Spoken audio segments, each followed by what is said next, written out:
a falar do nosso tema.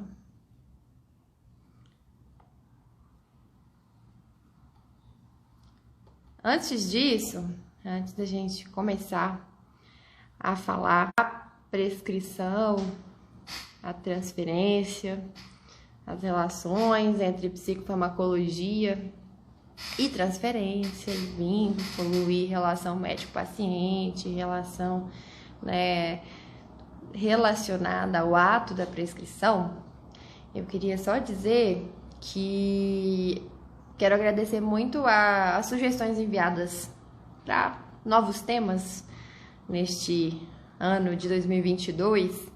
Agradecer a vocês, recebi muita sugestão legal, interessante, muita opinião, muita ideia muito válida, e estou preparando alguns temas aí e algumas pessoas, convidando algumas pessoas para poder existir uma conversa, um diálogo interessante que traga conteúdo, que transmita algum saber, que possa gerar discussão, que possa gerar debate aqui no Instagram, tá bem? Então, agradeço muito a vocês e continuem aí sugerindo, se tiverem alguma sugestão, que eu vou ficar muito feliz, e estão sendo todas muito bem-vindas, tá bem?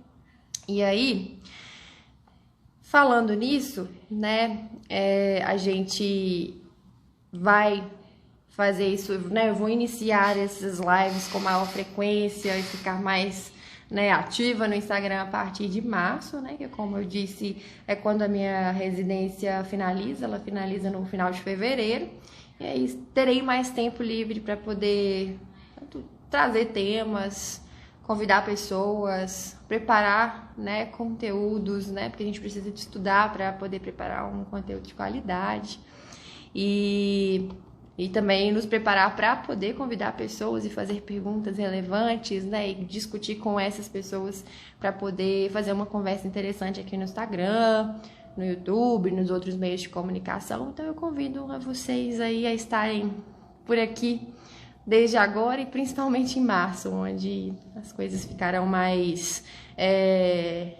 frequentes, os assuntos serão mais intensos e elaborados e mais complexos, ou não exatamente complexos, mas bem elaborados, tá bem? Então vamos lá, gente. Para fazer essa live de hoje, eu trouxe alguns textos que eu havia falado com vocês, e um desses textos, que é o principal aqui que eu vou utilizar hoje, se chama A Prescrição de Psicofármacos, um ato de fala em transferência. O autor é o Newton Siebenberg, que é um psicanalista.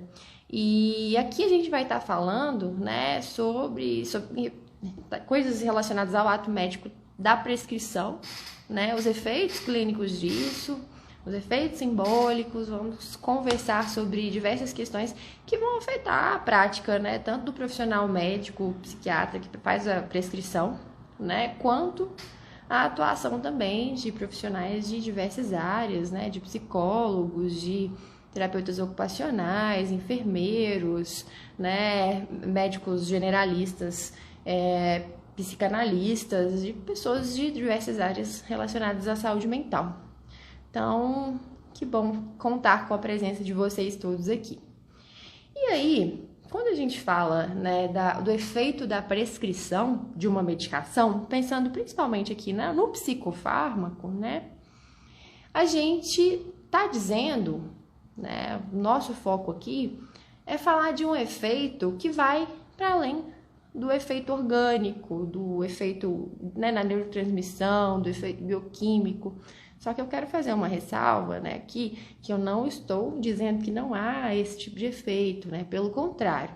Mas aqui o foco vai ser o outro efeito.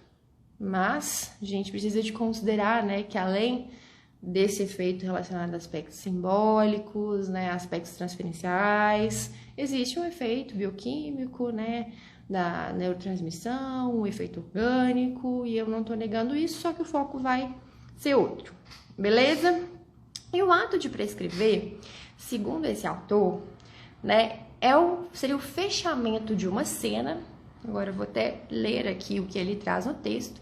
Uma cena que envolve médico e paciente, onde o primeiro, né, o médico escuta, observa e ausculta aquilo do que o segundo se queixa, decodificando o mal-estar manifesto na fala e no corpo em algo que, segundo o conhecimento médico, possa ser medicado. Mas aí ele aponta que entre a abertura e o fechamento dessa cena, a gente encontra palavras. E palavras que são dispostas em uma série de significantes distintas, né? E que vão causar encontros e desencontros, potenciando ou enfraquecendo os efeitos de um fármaco a ser tomado por um sujeito conforme as orientações daquele médico. Então, ele está dizendo aqui, né, que a palavra, né, a escuta que está envolvida naquela cena, naquele atendimento, vai influenciar, né, nos efeitos do fármaco, né, no organismo daquele paciente. No sentido, né, vai influenciar a eficácia, a resposta que aquela medicação vai ter, a depender da relação que é estabelecida com esse médico, do vínculo, né, transferencial que a gente está falando aqui, a depender da forma com que o médico fala, né, na hora de prescrever essa medicação, a forma com que o médico escuta, né, isso vai influenciar na própria eficácia da medicação. E aí, ele traz o seguinte, que o avanço da psicofarmacologia, né, enquanto o tratamento do sofrimento psíquico, ele de alguma forma, ele impõe aos psicanalistas, e é o que eu abranjo também, né, aos profissionais da saúde mental de uma forma geral, ele vai, de alguma forma, impor uma reflexão. Esse avanço da psicofarmacologia vai trazer a necessidade de uma reflexão, né, em relação à própria psicofarmacologia, né? Mas ele traz que essa reflexão, ela vai além, né, mas não menosprezando, não dizendo que não é importante, mas vai além as críticas à indústria farmacêutica, por exemplo, né, mas claro que sem desconsiderar isso, mas que também é necessário uma reflexão que se relaciona com o que a medicação, né, vai influenciar em relação a um trabalho subjetivo, que vai operar, né, no sentido de um trabalho subjetivo, que vai influenciar na subjetividade, tá certo? Ele até traz um exemplo nesse texto, gente, de que padres e xamãs, eles souberam entender, né, que a ação das poções, né, das prescrições ou das bênçãos, enfim, do que eles faziam em prol da saúde de quem eles atendiam, de quem eles ouviam, essas poções, né, xamânicas, elas teriam uma eficácia aumentada a depender da prática da palavra, né, da arte. Então, a arte de curar, para esse autor, estaria relacionada na arte da fala, né, relacionada com a arte da fala. E sua eficácia simbólica, claro, né, que sobreposto aos efeitos, né, da poção, do chá, né, muitas vezes relacionados a fitoterápicos, enfim. Então, não há como, pensando agora na psicofarmacologia, não há como a gente distinguir exatamente o que seria um efeito ligado à palavra, um efeito simbólico, um efeito ligado a questões transferenciais, do efeito da neurotransmissão, do efeito neuroquímico, orgânico, biológico, né? Então, as duas coisas precisam ser consideradas, tá certo? Na opinião desse autor, e eu concordo com isso. Então, vamos lá. A relação de uma pessoa, de um sujeito, com a medicação prescrita pelo psiquiatra, né, pelo médico, não vai se resumir aos efeitos químicos em relação à neurotransmissão, tá certo? E vai depender dessa relação intersubjetiva que vai se impor entre paciente e médico, né? Sem, né, a gente deixar de considerar tanto as questões relacionadas ao efeito da neurotransmissão, também sem deixar de considerar influências culturais, sociais, que são de extrema importância também né, nos significados que essa medicação vai ter para aquele sujeito.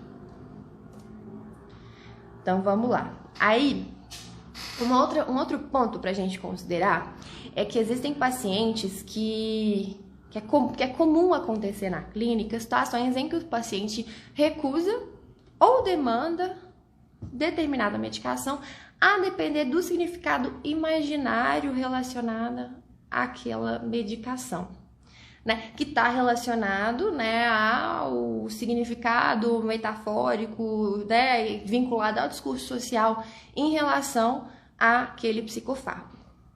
Beleza? O que eu estou falando, né? O que esse autor está dizendo nesse texto?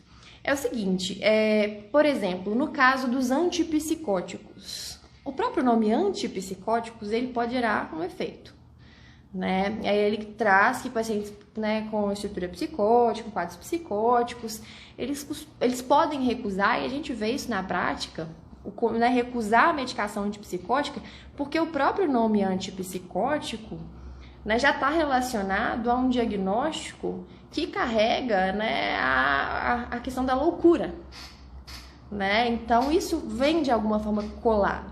A loucura no discurso social muitas vezes está relacionada à desrazão, né? E essa palavra louco, né, ela acaba de alguma forma acarretando uma perda de alguma forma da posição de sujeito, acaba por objetificar, né, por de alguma forma deslegitimar aquilo que a pessoa traz a partir do momento que ela é dita louca, né, pensando aqui no contexto social, tá? E aí isso, né, de alguma forma, o uso do antipsicótico poderia, de alguma forma, para aquele sujeito acarretar numa desvalorização daquele sujeito. E não é visto por ele, então, como um tratamento, né?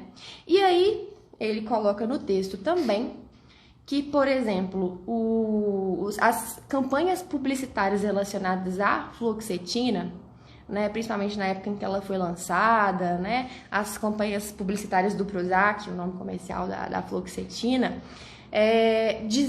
chamavam de droga da felicidade. E é claro que isso tem um efeito também, né, nas demandas sociais, individuais, nas demandas que chegam na clínica de prescrição de antidepressivo.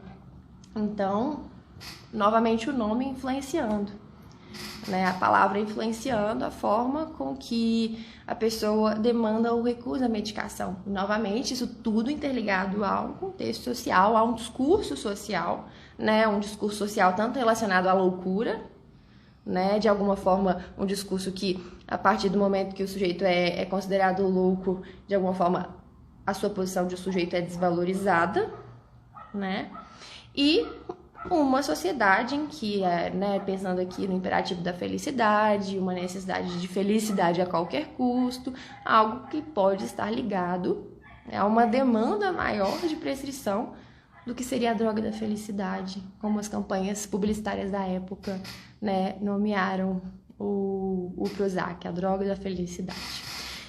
E aí, acontece também muitas vezes que o paciente, né, que o sujeito ele chega na consulta de psiquiatria com um diagnóstico já estabelecido, né? Hoje existe uma certa psiquiatrização do social, no sentido das pessoas terem se apropriado de palavras, né? De termos do diagnóstico psiquiátrico relacionados, né? Por exemplo, ao invés de dizer eu estou triste, diz eu estou deprimido. E muitas vezes eles chegam com um diagnóstico até pronto, né? Temos muitas informações disponíveis, né? Temos a rede, temos o Instagram. Eles já chegam dizendo que tem depressão, transtorno de ansiedade, síndrome do pânico. Muitas vezes, né, existem, né, pessoas que chegam ao médico, inclusive, apenas para demandar uma prescrição, né? Porque o diagnóstico já foi estabelecido. Aí eu tenho isso. Eu tenho depressão, eu tenho síndrome do pânico, ou eu sou depressivo. E aí, muitas vezes já há uma demanda estabelecida até de qual medicação tomar. E aí, gente, o que acontece? Vamos falar também de outras situações em que o paciente, ele não demanda ser atendido, ser consultado, não demanda a prescrição de uma medicação, mas ele é trazido pela família. Essas situações, né, quando o paciente, não necessariamente pela família, mas por um terceiro, né, por alguém que se preocupa, ou até por alguma instituição, né, por exemplo, pela polícia, pelo bombeiro, no caso das urgências psiquiátricas, enfim. Ele é trazido por um terceiro e ele não está demandando nada no sentido da prescrição da medicação. A demanda, na verdade, ela está sendo realizada por um outro, por um terceiro. E aí, o que acontece? Nessas situações, a transferência ela vai se dar de uma forma diferente, né? E a gente precisa tomar cuidado, né, com muita atenção, porque pode acontecer, né, do paciente, de alguma forma, da transferência em relação ao médico, né, ao prescritor, ao psiquiatra, na verdade, está relacionada a uma percepção do médico, do profissional que vai prescrever, como um agente de controle e não de cuidado. E aí isso gera claramente muita resistência às intervenções. Muito legal, o Caio disse aqui, essa é uma concepção interessante. Fico pensando em como o contexto ritual parece ser fundamental para o efeito de determinadas plantas medicinais em povos ameríndios. Muito legal esse exemplo, né? Que tem muito a ver da influência da palavra, né? Do simbólico, do rito. Muito, muito bom que você disse. Obrigada. E aí, vamos lá. Um outro ponto que é importante, que essas situações, né, de diversas aí, que eu citei em relação ao que o paciente espera ou demanda do médico, a relação transferencial que se estabelece, né, ela vai ser variável, né, vai ser diversa, vai ser múltipla. E o que acontece? Muitas vezes, né, esse sujeito que está demandando um atendimento, uma consulta psiquiátrica, ele demanda porque de alguma forma há algo que lhe escapa enquanto saber, né? E a gente pode estar falando de inconsciente aqui, tá certo? Mesmo, né, nesses casos que eu citei, que o paciente venha, né, com uma demanda em relação a fármaco especificamente, de alguma forma supõe-se, né, um saber em relação a esse objeto, né, a esse objeto fármaco, por exemplo, e uma suposição de saber em relação ao profissional que está prescrevendo, né, seja, por exemplo, reduzir a angústia, né, afastar pensamentos obsessivos, indesejados, né, diminuir a dor, né? Então, há alguma suposição de saber relacionada à medicação e ao médico que vai prescrever. E aí, o que acontece? Existe também, como eu disse, o suposto saber ele pode ser direcionado à medicação e também direcionado ao médico que vai prescrever essa medicação. E aí, gente, aí que é o ponto principal.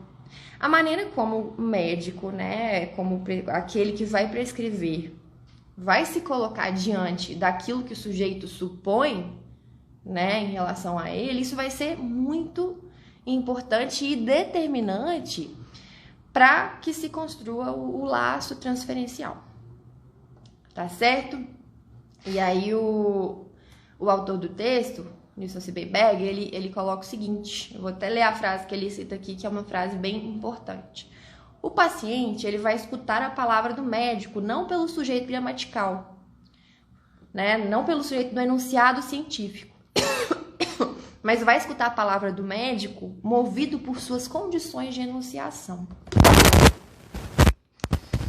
Tivemos um acidente aqui, o celular caiu. Mas vamos continuar. E aí, a verdade, né, relacionada à medicação né, quando a gente está dizendo das verdades, né, atribuídas ao fármaco, não vai estar restrita ao corpo biológico, ao biológico, mas também tem relações com o sujeito inconsciente. E aí, né, isso é um texto, né, lembrando, estou usando termos da psicanálise, é um texto escrito por um psicanalista.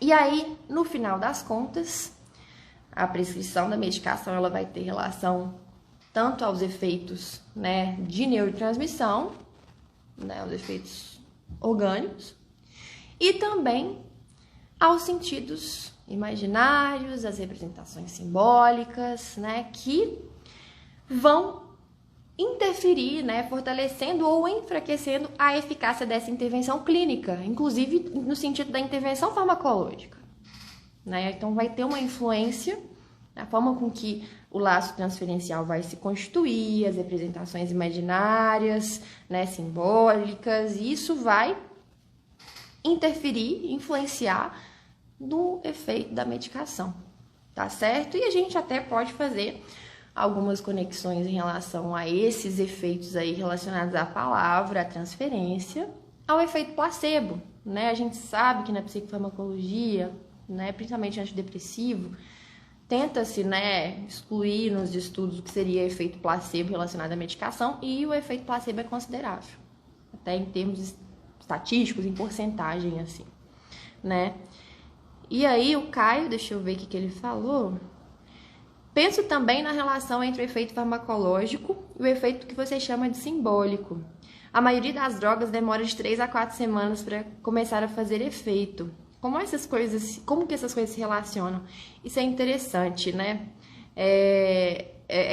Isso é até uma coisa curiosa que você trouxe aqui, que a gente vê na clínica, vê na prática, que eu costumo orientar na minha prática esse tempo de demora da medicação, né, dos antidepressivos, principalmente, né, que demoram em geral, isso que você falou, de tempo para fazer efeito, e muitas vezes a pessoa diz que melhora com 2 dias, com 1 dia, o que não é esperado, assim, né? E aí a gente até, de alguma forma, começa a pensar se esse efeito teria mais relação com questões transferenciais, com questões ligadas ao simbólico, às representações, né, com o fato da pessoa ter sido escutada, né, com o fato da pessoa estar sendo, né, de alguma forma disposta a se tratar, enfim, a questão da transferência está muito relacionada com isso. Então, esses casos a gente percebe mesmo e costuma ter uma conexão muito grande. Mas mesmo nos casos, né, que respondem realmente no tempo esperado, não dá pra gente separar exatamente o que seria efeito, né, na neurotransmissão, efeito neuroquímico, do efeito da palavra. É difícil a gente fazer essa separação, mas muito legal o que você falou. Aí a Patrícia falou, por isso a importância de uma psicoterapia concomitante. Concordo plenamente. Muito necessário, né? Muito necessário.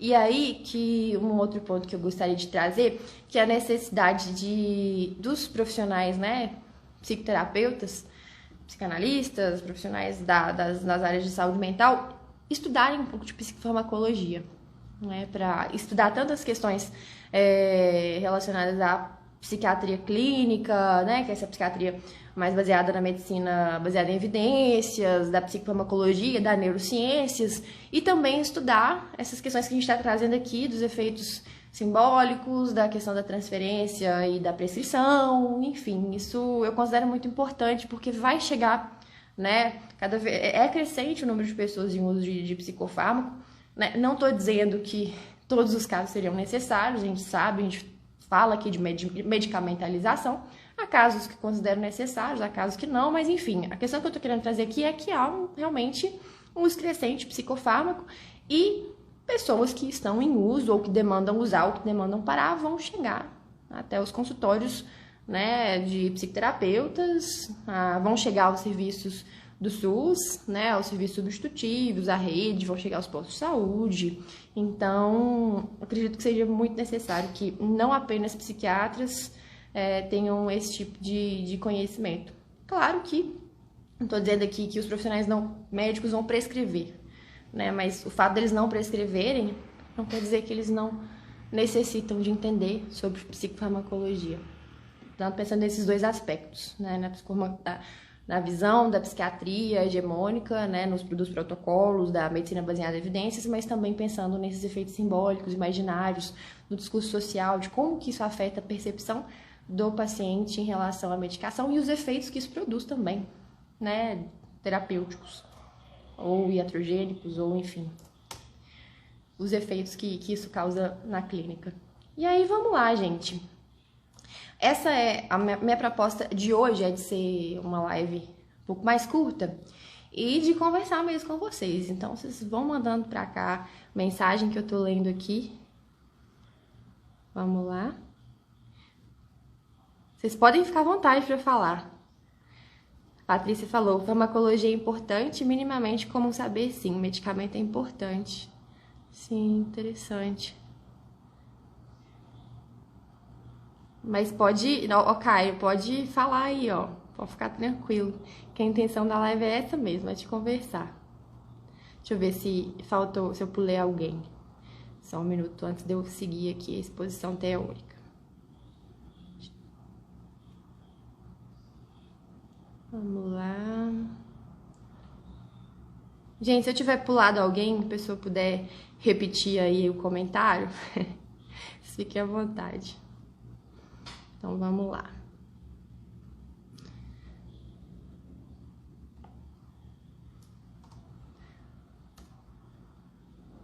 E aí, gente, tem um texto nesse mesmo artigo que eu enviei para vocês, que eu coloquei o link, que é uma revista, na verdade, tem um texto do Mário Eduardo Costa Pereira, muito interessante também, pensando a psicofarmacologia e a psicanálise, que ele traz a necessidade, né, dos psicanalistas estarem informados a respeito da psicofarmacologia.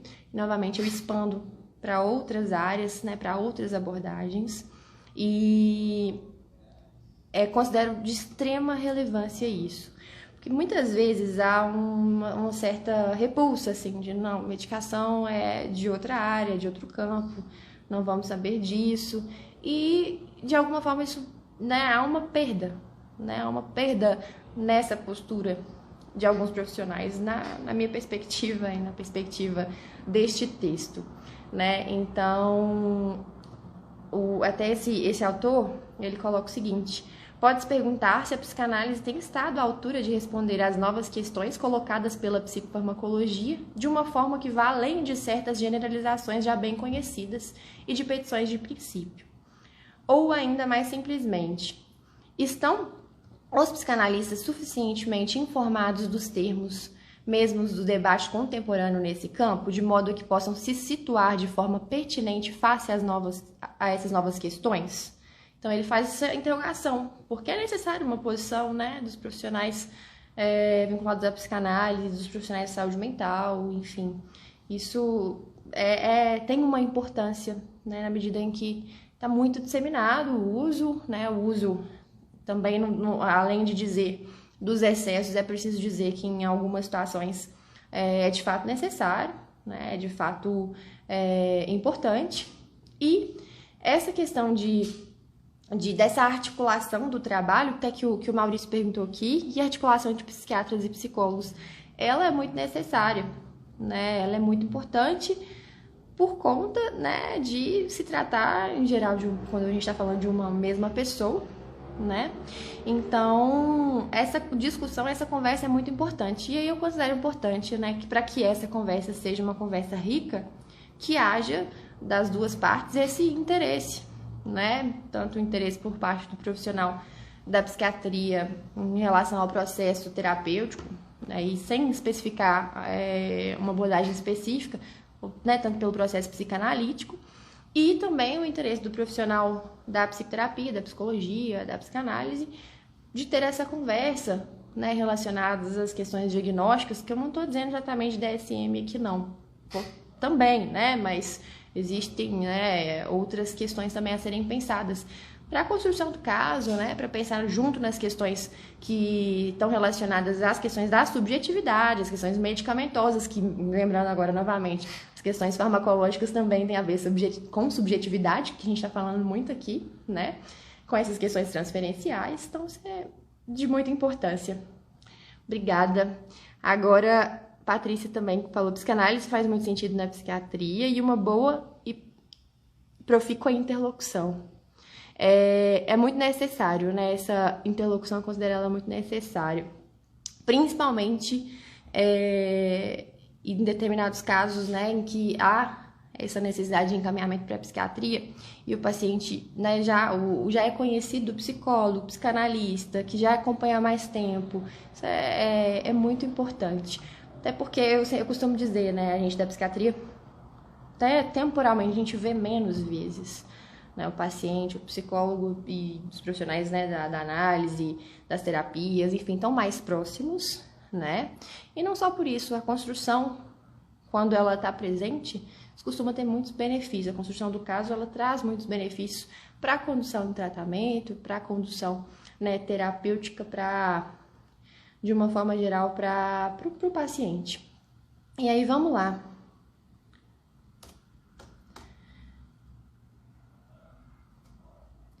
O que acontece? Vamos falar aqui. Vamos lá. Essa questão, né, da psicanálise, dos profissionais, de uma forma geral, não entrar nesse debate, dos profissionais não médicos não entrar nesse debate, nessa conversa, em relação à psicofarmacologia, isso pode haver perda, né? E aí tem um psicanalista, o Pierre Fedida. Quando ele veio pela última vez no Brasil, ele disse o seguinte: a psicofarmacologia é algo importante demais para que nós nos demos ao luxo de deixar que os psicofarmacologias a façam sozinhos, né? Então, é algo de extrema relevância, algo muito atual, algo que está presente de forma considerável, né, no social, faz parte do discurso social, faz parte né, tem várias repercussões aí, e por isso, né, diante dessa importância toda, é necessário que não apenas o prescritor saiba de psicofarmacologia. Então, vamos lá. E aí, gente, a gente pode acrescentar algumas outras questões que é muito interessante. E questões em que a psicanálise, ela teria muito, né, a falar, a dizer, a elaborar em relação à psicofarmacologia, seria, né, o que a gente está dizendo aqui, qual o papel e qual a estrutura transferencial relacionada aos efeitos placebo, né? O que tem a ver transferência e efeito placebo, né? Como que a gente pensa isso? Como que a psicanálise pode pensar o que seria esse efeito placebo, né? Então, é um ponto importante. Será que o efeito placebo tem a ver com os efeitos da transferência, com os efeitos da escuta, né? Com os efeitos da vinculação médico-paciente? Então, isso é muito interessante. E aí, vamos lá. Um outro campo que seria muito importante na participação da psicanálise seria de interrogar o discurso psicofarmacológico, né? E de entender, né, que existe um médico que acompanha a prescrição da droga, existe um médico que prescreve a medicação, né? A medicação não sai prescrita sozinha. E aí, gente, vamos lá. Pra gente finalizar essa parte mais de exposição, e aí eu quero abrir para vocês comentarem, é evidente, né, que não se trata, né, da mesma coisa quando a gente recebe uma medicação de médicos diferentes, né? Pode ser as mesmas medicações. E, pois é, o Alexandre está falando que Freud já fala disso em 1890. Pois é, Freud já elabora sobre. Então, Freud já dá alguns apontamentos em relação à importância disso. E aí cabe aos novos psicanalistas, né, pessoas vinculadas à psicanálise, fazer elaborações, estudar e pensar e elaborar diante do cenário atual, né? Claro que com toda uma bagagem já que Freud já trouxe, mas pensando no cenário atual, né, que é um cenário diferente, em que agora, né, temos psicofármacos que estão, né, o uso está bem disseminado, enfim. Então é muito importante mesmo a gente retomar Freud, ler Freud, para fazer, né, uma análise, uma elaboração em relação às questões da atualidade. E aí, vamos lá. Então, novamente, gente, quando um médico e outro pode prescrever a mesma medicação, pode prescrever a mesma sertralina na mesma dosagem, mas o efeito vai ser diferente, né? Porque isso tem a ver também, a prescrição, como a gente vem falando aqui, tem a ver com o manejo, com o vínculo, com a transferência, com a palavra. E aí, esse texto traz o seguinte, que é muito diferente quando o médico, né, prescreve a medicação e diz para o paciente que aquele sofrimento psíquico tem origens estritamente orgânicas e que não tem nada relacionado a questões subjetivas, então não há nada que se procurar em questões subjetivas, que é orgânico e pronto. Por exemplo, um quadro depressivo é orgânico e pronto, então tem que ser medicação e pronto, acabou. É uma coisa.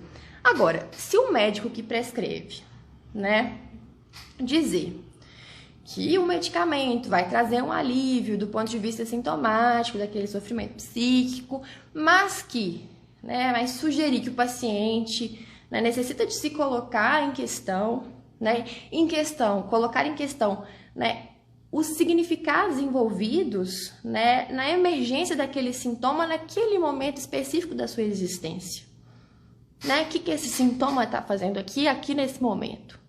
Né, vou te prescrever a medicação, pode trazer um alívio, mas de alguma forma abrir um espaço para que aquela pessoa, aquele paciente, fale desse sofrimento, fale, né, do que é esse sintoma, de como esse sintoma faz sofrer, se faz sofrer, como é que é isso, né, o que está acontecendo. Então faz toda a diferença e, claro, né, muita diferença também se esse profissional encaminha o paciente para o profissional da psicoterapia, profissional da psicanálise, enfim. Então, isso tudo vai fazer uma diferença muito grande. Então, novamente, se a medicação é prescrita por médicos diferentes, mesmo que seja a mesma, os efeitos vão ser diferentes. Tá certo? E aí, a gente já tá finalizando. Queria só trazer aqui que a medicação, né, o psicofármaco, ele pode ter, né, a capacidade de funcionar como remédio, né, ou como veneno, no sentido aqui de que pode ser fator de estabilização, de melhora, de enfim, mas também pode ser fator de problemas, né? Claro, gente, que eu tô fazendo essa coisa dicotômica, é claro que pode ter efeitos significativos de melhora e ter efeitos colaterais menores, ou pode ter, enfim, pode ter o efeito, não é necessariamente só bom ou só ruim, né? Mas pode ser muito bom e com algumas questões aí ruins, ou muito ruim com uma melhora pequena. Isso vai fazer diferença, novamente, como é feito a prescrição, como é falado, como é trazido, como esse paciente é escutado, né? Então, há uma diferença da forma com que a medicação é prescrita, né? O que eu tô dizendo aqui é que, por exemplo, né, se a gente prescreve uma medicação e não há possibilidade de escuta, por mais que ele possa ter uma melhora ali com efeito farmacológico especificamente relacionado à neurotransmissão, né, pode ser que coisas que deixam, que coisas que não foram faladas, né, quando a prescrição é feita, olha, é só disso que você precisa, só precisa da medicação, né? Coisas vão deixar de ser ditas e dessa forma o remédio pode trazer um efeito que seria negativo ou iatrogênico, no sentido que a pessoa vai deixar de falar de si, né? Vai deixar de falar desse sofrimento que a motivou a procurar ajuda. Então, isso, né, para finalizar, vai variar muito essa resposta em relação a questões transferenciais, da forma com que a prescrição é feita e falada, da forma com que o paciente é escutado ou não, né? Se a medicação que é prescrita é acompanhada de uma escuta, né, de intervenções na palavra, enfim, ou se a medicação é prescrita como a única solução possível. Então, isso vai diferir muito nos efeitos desse fármaco, principalmente agora falando aqui, né, de antidepressivos, de ansiolíticos, né, e a pessoa, em geral, né, na grande maioria das vezes, se ela tá com sofrimento, ela tem algo a dizer, né? Se ela veio com um sintoma, aquele sintoma vem para dizer algo. Se esse sintoma faz sofrer, ela vai procurar ajuda. E essa ajuda ela pode ser desde uma medicação para calar, de alguma forma, diminuir esse sintoma, retirar, suprimir, ou pode ser uma medicação que vai trazer um alívio e que vai ser associada à escuta e às intervenções, aí ao encaminhamento ao analista ou ao psicoterapeuta, e aí a gente pode ter um resultado melhor, tá bem? É isso que eu tenho para falar para vocês hoje. Fico feliz com a participação, vocês falaram coisas muito interessantes, agradeço. E Vitória, e aí em relação a esses efeitos diferentes, eu acabei comentando depois, né? Seria, você perguntou quais são esses efeitos diferentes. Tô dizendo da diferença da forma com que a medicação é prescrita. Se a medicação prescrita é acompanhada de uma escuta, né, de uma intervenções na palavra, se há um espaço para que a pessoa possa falar do seu próprio sofrimento, ou se a medicação é prescrita como a única solução possível. Então, esses efeitos diferentes pode ser, né, no sentido da pessoa ter o seu sintoma ali temporariamente suprimido, ou um outro efeito, no caso, quando a medicação é acompanhada de uma relação transferencial bem construída, né? Aí o efeito pode ser de um apaziguamento através da medicação, de uma melhora relacionada também aos efeitos neuroquímicos da neurotransmissão. A gente não está negando isso de hora nenhuma, mas também efeitos relacionados à fala, à transferência, uma transferência bem feita, né? E aí que podemos ter, né, uma melhora mais consistente, né? E uma melhora no sentido da pessoa conseguir elaborar suas questões, né? E de alguma forma falar desse sintoma, falar desse sofrimento. Beleza? Gente, muito obrigada. Fico feliz demais com a participação de todos e a gente se vê por aí. A gente vai conversando, fica à disposição para a gente conversar mais e agradeço muito. Muito obrigada, Amanda, que comentou, muito bom. Fico feliz com a sua participação e vou deixar disponível lá no feed este vídeo, tá bem? E é isto. Até a próxima!